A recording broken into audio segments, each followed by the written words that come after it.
Hey, what's going on, podcast listening people? Connor Doobie here. Welcome into B2B Mentors, and we got a guest episode for you. Today, we're bringing this show to you 5 days a week. You can check us out on all your favorite podcast apps. Make sure you go to iTunes, leave a 5-star review so others can find the show too. So please do me a tiny favor as well. If you find any value in this video, feel free to share it with your friends. I guarantee you, there's somebody in your network who would benefit greatly by getting this information. And guys, this is free. This is free information for you, bringing you value from experts, those who have paved the path, so to say, and are willing and able to share what they've done to create success in their lives. So I've got with me a friend. Today. Dan Goodstein is the president of 3 technology associations with over 100K executive members globally. AI and digital transformation evangelist. That's a word, right? Evangelist? I think so, yeah. Evangelist. All right, we'll go with the evangelist. And a GTM strategy advisor. Dan, say what up to the people. Hey, everybody. Good to be with you, Connor. Thanks for having me. Good to see you as always, man. I'm excited we got to do this. It's been a back and forth, recovered from the Rona, and now I'm excited we're able to finally lock it down. And I've been excited to share kind of your story and information with everybody, what you've done in creating a community, monetizing with the community, and also you're not a mad scientist, but you are involved in a world that is very technical, very complicated, but you're coming at it with a approach from understanding B2B sales, marketing, business development. So, anything I missed there, brag about yourself. You're a New York guy. I know you can do it. Anything else I missed in your bio that you want to share and bit of your background? No, yeah, well, I've been accused of a lot of things, Connor, but never be too shy. But no, thanks for having me. Yeah, as you mentioned, I run a few associations here in the technology space, all around kind of enterprise level technology, so digital transformation, software automation, AI. I'm a tech guy by trade. I grew up in tech, but I realized very early on that I was much better at the business side of tech than the tech side of tech. And so, today while these are very technical topics, we really deal mostly with the business side of those technologies, how enterprises should leverage them to bring in innovation and transform the enterprise. But I'm fortunate to speak to customers half my day and speak to some really exciting service providers and technology companies the other half of the day. Before I was here, I was actually in the media business for a while.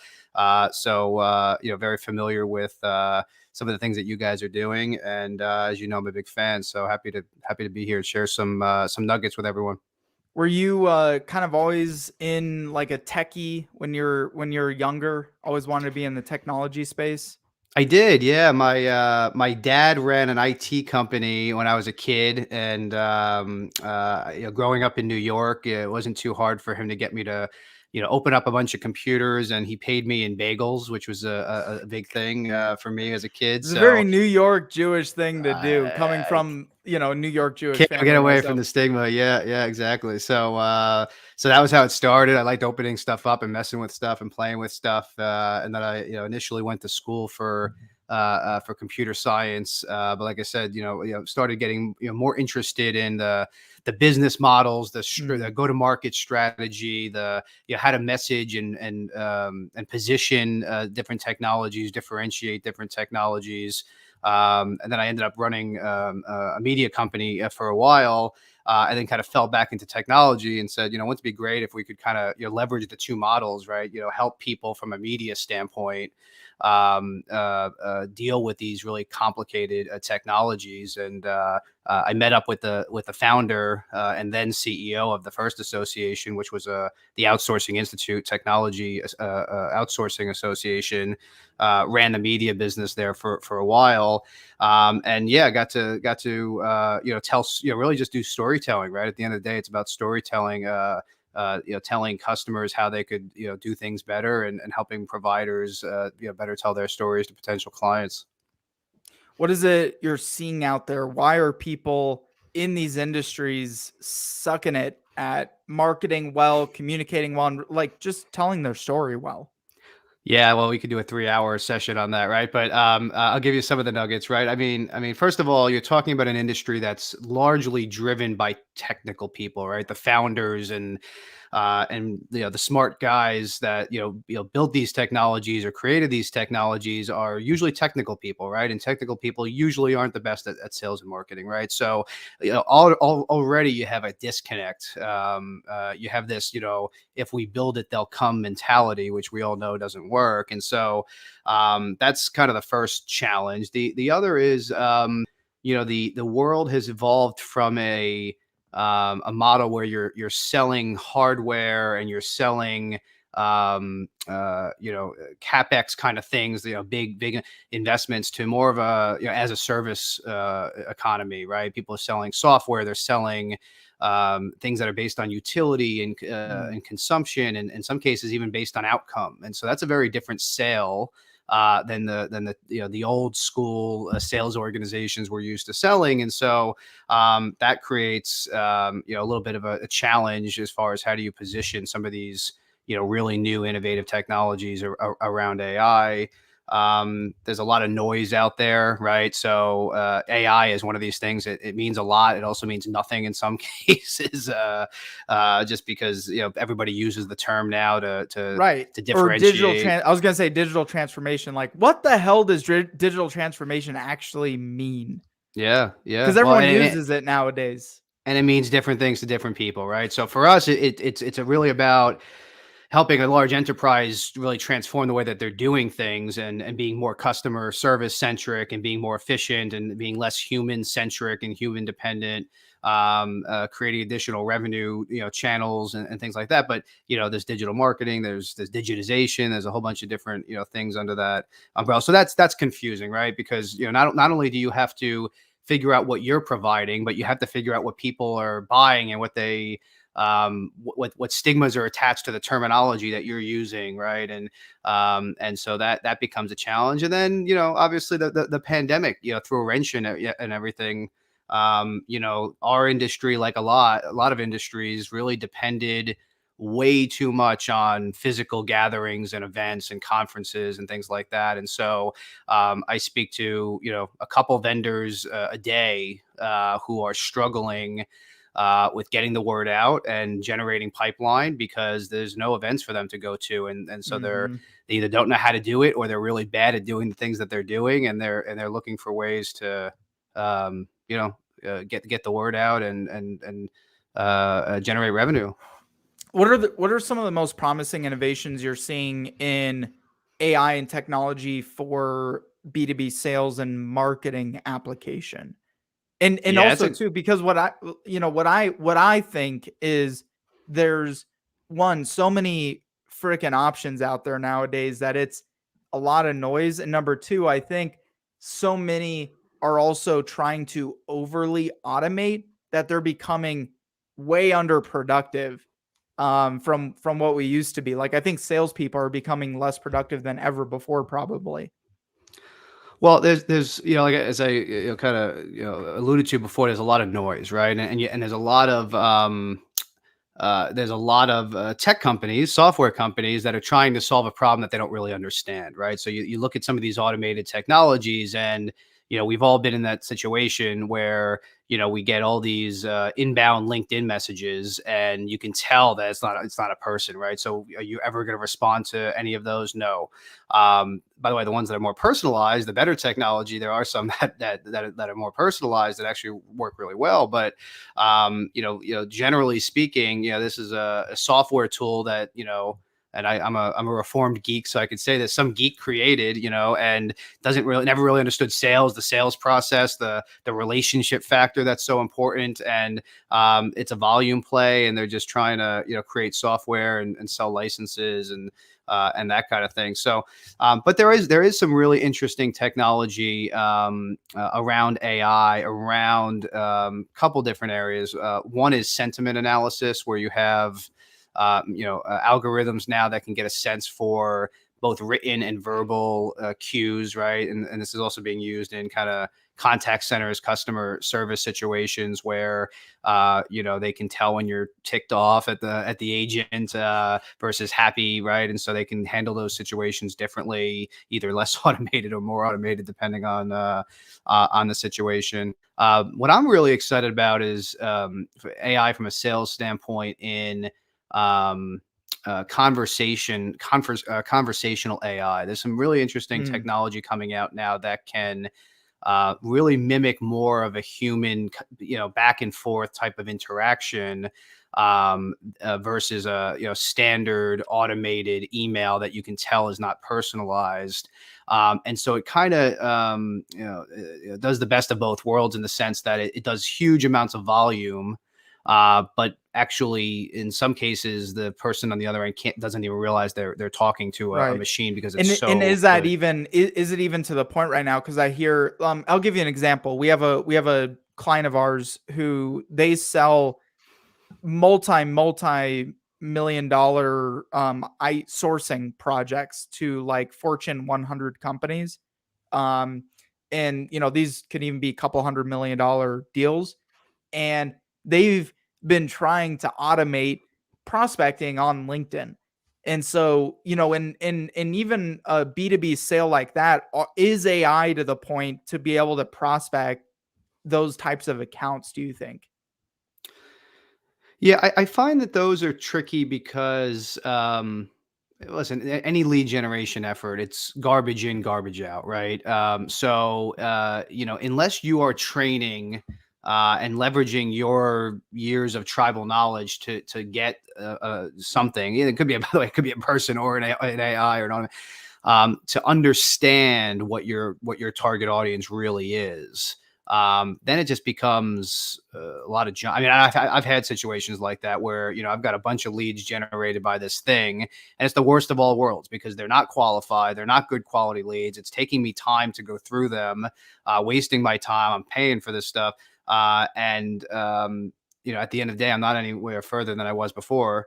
And that's frustrating, right? Because actually I could have done it myself probably more effectively at that point. So I think targeting is tough. I think where, at least what I've seen, where some of the interesting conversational AI comes in is once you have a prospect in the pipeline, in the funnel, doing a lot of that chasing, that, low value work of, scheduling time and chasing them and seeing if they're really interested. I mean, we all know, right? The majority of the sales process today happens before a sales rep's even involved, right? So if you can, but it's a needle in the haystack. So if you have, 1,000 people that fill out a form on a website or download a piece of content or at some point, hopefully attend an event again, how do you get your salespeople to really focus on the needle in the haystack, the 10 or 12 people in that list of 100 that are actually worth their time?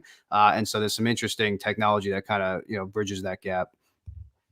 So pivoting a little bit, I think the community building aspect of what you've done over the years is really interesting. A lot of people are trying to catch up to that, right? Because of the noise, constant bombardment from salespeople, and just all the other shit going on in the world right now. Building community that you can eventually monetize, whether it's funnel into your business or affiliations or you name it. How have you successfully gone about building a community with AI professionals in the scale that you have? And how do you maintain the stickiness of those members as well? Yeah, that's a great question.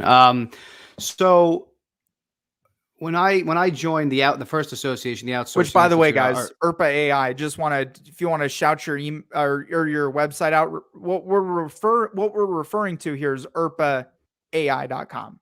Yeah, IRPA. Institute for IRPA. Robotic Process Automation and AI. That's the probably the biggest association. The original association was the Outsourcing Institute, which was founded by someone else. But when I got involved and helped kind of build that, we were the go-to resource for outsourcing at that point, right? And so when we kind of pivoted to automation and AI, I would say it was partially us being good and partially us being lucky, meaning we were, we recognized that something was happening. We recognized that in this case, the robotic process automation, software automation space was going to become its own industry and was worth its own kind of separate association and not buried under our first association.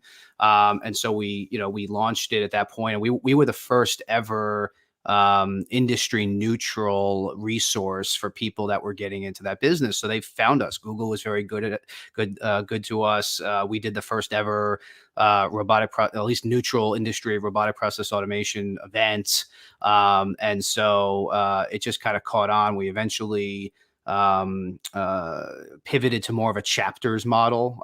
So we had people from all over the globe that wanted us to be there and provide the education, the networking, and the advice that we were at that point really predominantly focusing on the UK and the US. And so we rolled out chapters throughout North America, Europe, and Latin America. I think the key to success there, Connor, is at the end of the day, it's still about people, right? It's still about relationships, whether it's creating those relationships or maintaining those relationships. And so what we found was, our power was really in our neutrality. We recommend organizations, but we never endorse organizations or one over the other. It's more about, here's how others are solving these problems and giving people access to a community. So when I talk about events, events is just a mechanism, but it's really a gathering of a community where there's always people ahead of you on the journey, and there's always people that are behind you on the journey. And so, I think what we created, partially on purpose, partially just kind of happened, just general evolution, is that we created this phenomenon where people wanted to help each other. If I've been through this, I want to make sure that Connor doesn't have to go through the same problems. I want him to learn from my mistakes, and solve these problems before he gets to it. And obviously, if you're new to the journey, why not talk to people that have been through it? Get a sense of what worked and what didn't work. And so that's really powerful.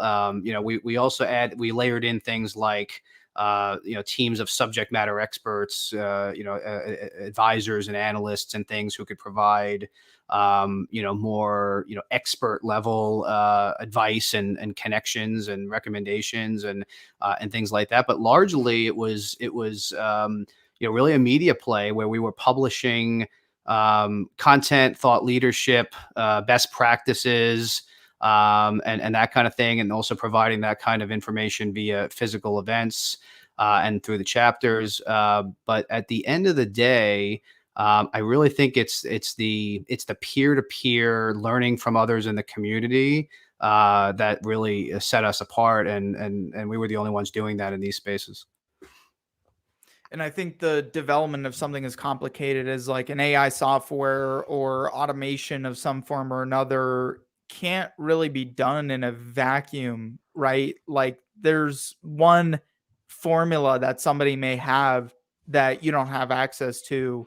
That being in a community such as yours is extremely valuable, like crowdsourcing solutions. Um, have you read the book Bold by Peter Diamandis and I'm Stephen not. Kotler?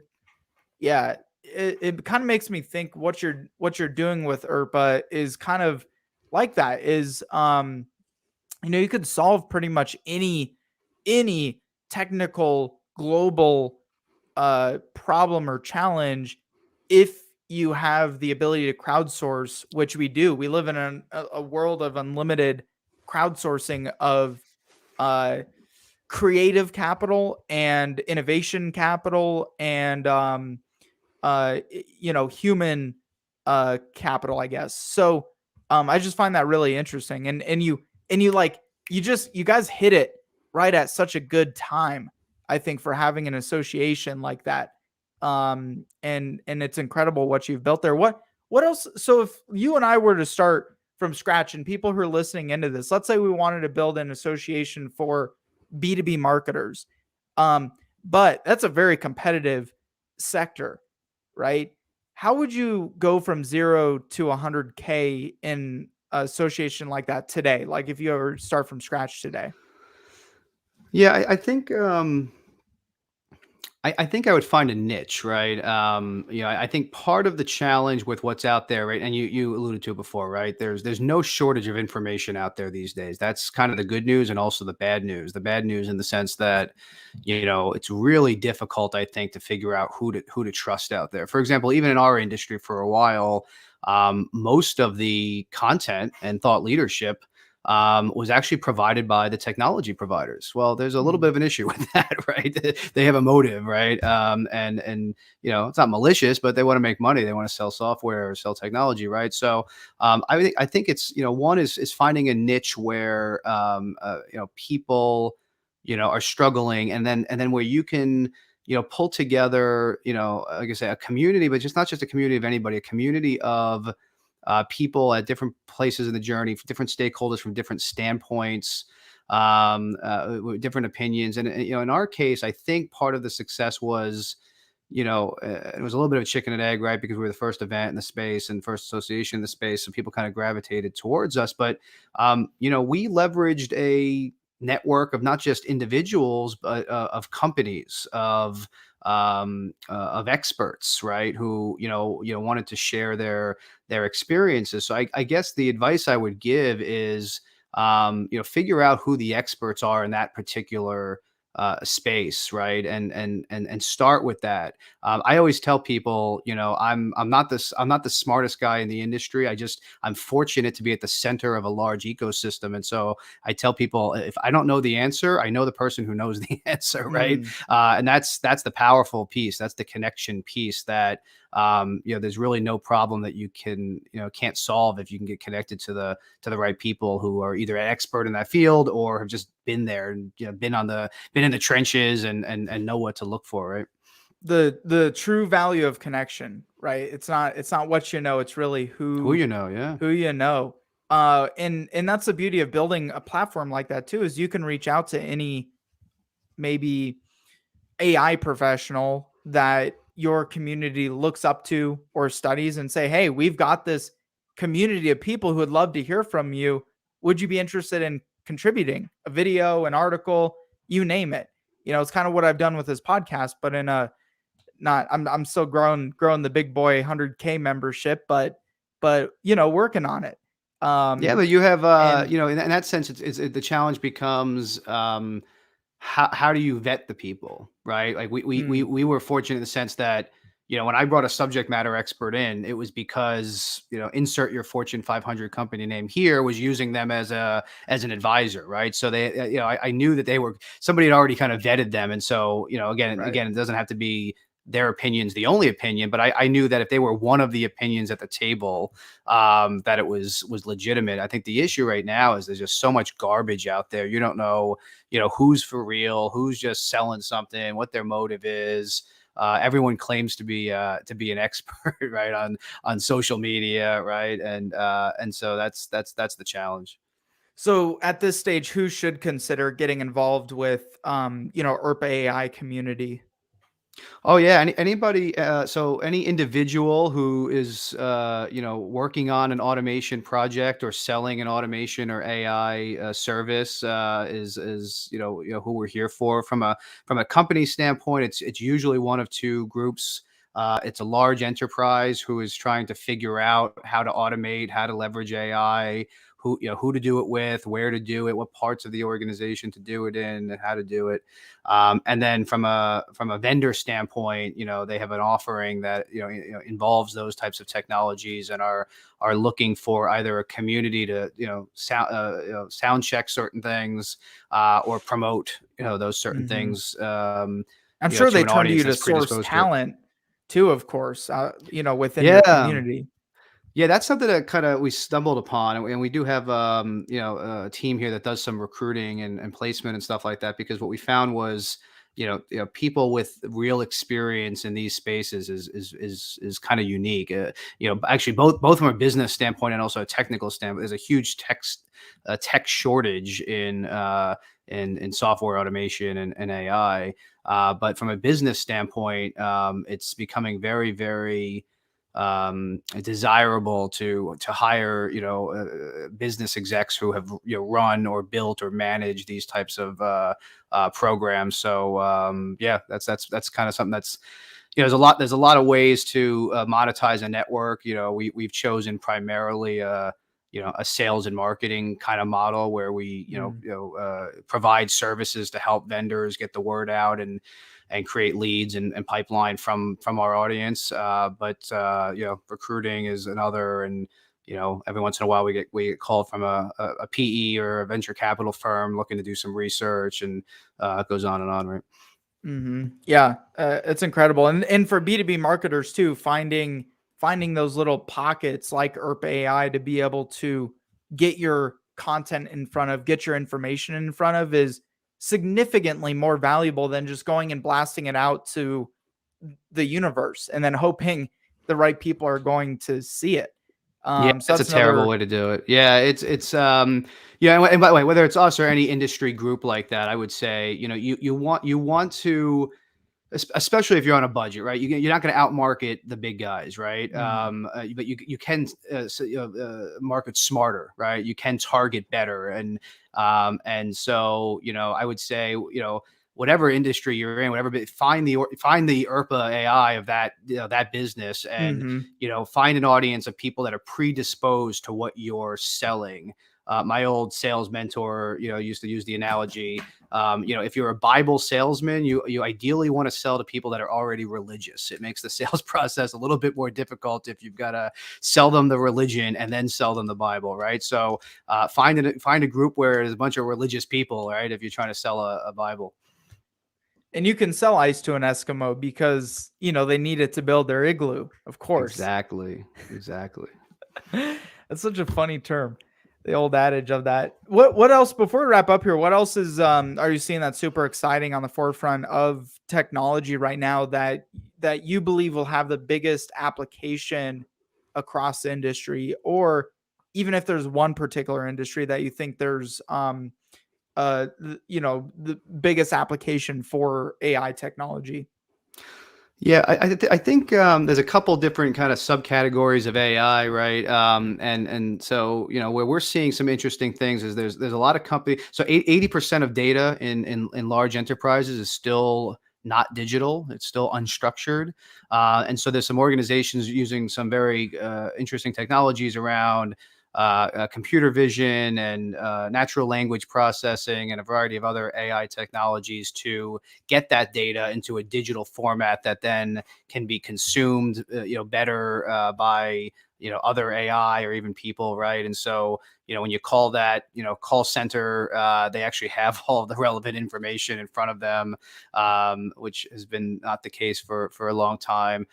There's a lot of very interesting. We talked a little bit about conversational AI and some of the sentiment analysis and things like that. So at some point, when you're really upset with whoever you're calling, ideally you won't have to keep pressing zero to speak to an agent, but they'll already route you to the right person based on what you've already said and what you're upset about, and those sorts of things. And then what I'm probably most excited about is there are industry specific solutions that have evolved where it's not just let's automate a finance function or automate a back office function, which is really where automation started. But there's some very interesting things happening around using machine learning algorithms to do sales forecasting, do demand forecasting. In fact, one of our members is doing some interesting things around operational research. So they're working in the retail and CPG space to help Mm. organizations optimize their entire supply chain from actually having the right products and the right sizes and colors and the right store at the right time of year or whatever, all the way back through how they source the materials to make that piece in the procurement process. And so ideally your sales forecast informs your buying decisions, right? You'd be amazed. I mean, most of these organizations are still doing this kind of stuff by hand on spreadsheets. And so, leveraging a lot of data and leveraging, some of these AI and machine learning, you can avoid, situations like we've seen with all these supply chain issues that, in a lot of ways could have been avoided if there was technology helping to drive some of the decision making. Although we were talking about Facebook before we jumped on, maybe Facebook should go back to paper files. Yeah, well, Facebook has some questions to add. So I'm a bit, as I was telling someone last night, I'm a big capitalist and I'm a big defender of technology. I tend to push back on the people that are super uber concerned about privacy and things, but yeah, something doesn't add up. Doesn't add up there. Yeah, something fishy going on. And like I told, I don't think we'll ever know. I think whatever it is, they'll get away with it. They're in too many people's pockets. And some people were even, I was on Clubhouse, listening into people like freak out. They're like, Facebook's going to disappear. This is totally going to take Facebook out. I'm like, doubt it. They dropped, their stock dropped, all that good stuff, but they're going to bounce back and recoup and somehow find some way to weasel out of their sticky situation that I think they're probably in right now. It was weird because they took StreamYard down too. They took the software down. I couldn't even stream a podcast the other day or on Monday when that happened. So the amount of affiliations and connections, all the things they have their fingers in is rather terrifying, I think.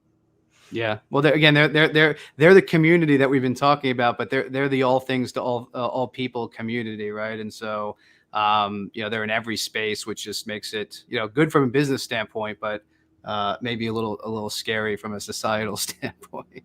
I did want to ask you before we wrap up, are you seeing more development on blockchain for applicable business software, SaaS services, technology use amongst industry?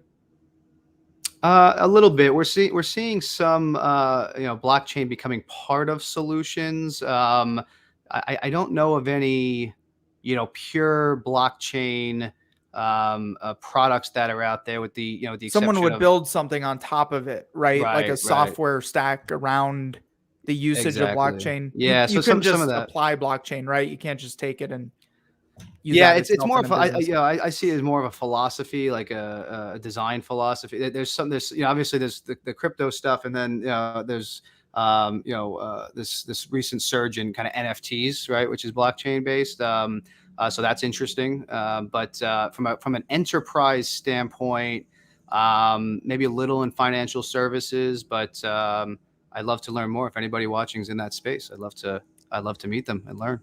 I'm curious about it because I think crypto is one thing, but the blockchain technology itself, I think, could have huge industry behind it for industries and different builds, software that you can build around that. So it'll be Yeah, no doubt. interesting to see where that goes. Dan, I appreciate you much, man. Anything else actionable you want to share before we wrap up here? I would just my evangelist hat on. I just say focus, right? Especially now in this world with all the noise, with all the stuff going on. Find your focus. Find what you do really well and who you do it well for, and just focus on that.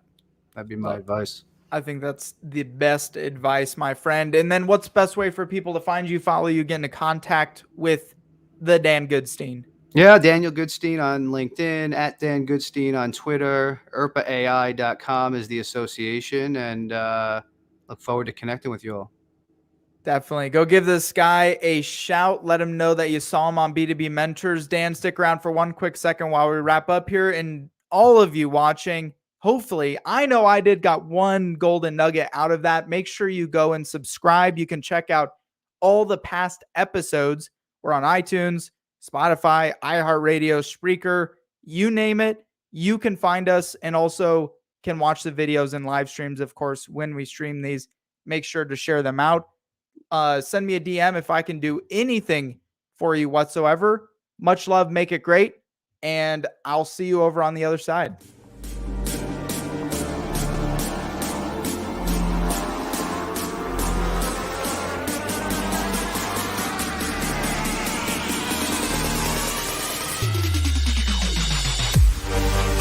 go.